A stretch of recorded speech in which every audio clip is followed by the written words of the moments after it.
Hello and welcome to today's tutorial. In this lesson, we learn how to retrieve the last element from an array in JavaScript.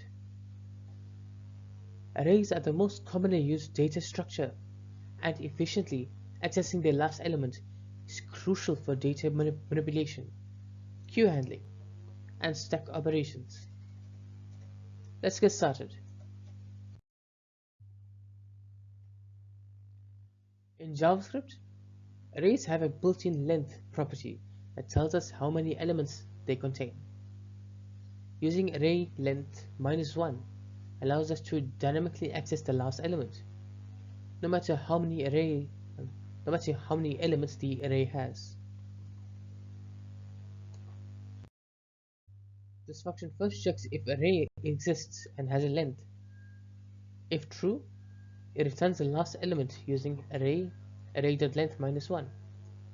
If the array is empty or undefined, it safely returns undefined to prevent errors. This function ensures that we do not accidentally access an undefined index. By checking for both array existence and length, we prevent unnecessary runtime errors. This method works for arrays of any size, and correctly handles empty arrays by returning undefined.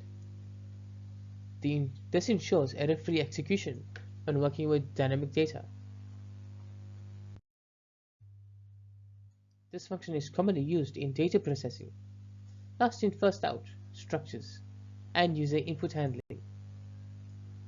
Whether checking the last action, the last item in a queue, or the last received data, this method ensures efficient retrieval.